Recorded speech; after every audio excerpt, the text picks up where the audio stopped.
Social Security has made some big inflation adjustments to its 2023 numbers. Hi, this is financial planner Sean Mullaney. Let's discuss. So I've got a blog post here from my FItaxGuy.com blog. It'll be linked to in the description below. And it goes over the impact of early retirement on Social Security, sort of through the lens of, well, what if I work one more year or 3 more years? And the overall thesis of the blog post is this: one more year of earnings, generally speaking, is not going to move the needle materially for most Americans thinking about an early retirement. But beyond that, these inflation adjustments are sort of interesting, right? One thing to take note of is the Social Security FICA cap. That has increased. That was $147,000 for the year 2022. It's now going to be $160,200 for the year 2023. That has two implications. One is that's the amount in 2023 that you earn, and you're subject to Social Security tax. So that's important. And then second, it's also the amount of earnings that Social Security replaces. Social Security replaces one's top 35 years of earnings, and that's determined based off a W-2 or Schedule C. If you have a job at work or if you're self-employed, Social Security gets all that information and tallies up your high 35 and then replaces up to $160,200 of average earnings over those 35 high years. And if you have less than 35 years, you insert zeros for any years below 35. If you only work 30 years, you have 5 zeros, for example, in your record. You add them all up, you average it, you divide by 35, and that's what's replaced. Now, you got to remember, though, earnings were replaced based on these bend points. And here we've got the bend points up to $13,380 for 2023 of average annual earnings over that 35-year time frame is replaced at a 90% replacement rate. So that's good. That means as long as you've earned, based on Social Security's calculations, 35 times 13,380, 90% of that will get replaced every year at full retirement age, 67 for many Americans. For the next 67,000 and change of average annual earnings, those were replaced at a 32% replacement rate. And then once we're above 80,000 and some change, more close to 81,000, those earnings up to 160,200 of average earnings over that 35-year time frame are replaced at a 15% replacement rate.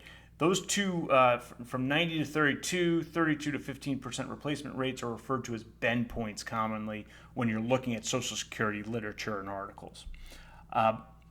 What's interesting, though, is you can go to SSA.gov, right? That's the Social Security website, and you can get your statement of all your prior year earnings. Because I don't know about you, I couldn't tell you off the top of my head what my W-2 earnings or my self-employment, in my case, W-2 earnings, were in the year 2003. I just can't tell you that.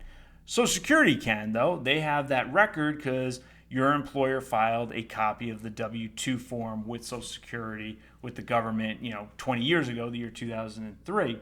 So your earnings from that year from your W-2 are going to be on your Social Security statement. However, they're not going to be inflation adjusted. So you might pull up your Social Security statement, you get it from Social Security SSA.gov, and it says my earnings in the year 2003 were $50,000. Okay. When Social Security goes to compute your benefit at full retirement age, and they're doing that calculation where they're adding up 35 years worth of earnings and dividing by 35, they inflation adjust it, which is good news, right? That's good news. That means you're going to have a number that's more reflective of what that salary really was in terms of today's dollars. But here's the thing, that SSA.gov statement, that Social Security statement you get from them, will not reflect the inflation-adjusted earnings. It's going to reflect the actual number you made in the year 2023. So how do I know what my inflation-adjusted earnings were for the year 2020, the year 2003, or any other year? Well, you can go to this resource here, and I will link to this in the show notes as well. which is from the SSA.gov website. So let's click into there, and now let's go into their website. Hopefully this is coming up in our YouTube video. And what's interesting about this website is it gives you all those factors, right? So, let's say you were 67 at in the year 2023. You're trying to figure out what's my inflation adjusted amount in terms of what I earned 20 years ago. What does that translate to in the year 2023?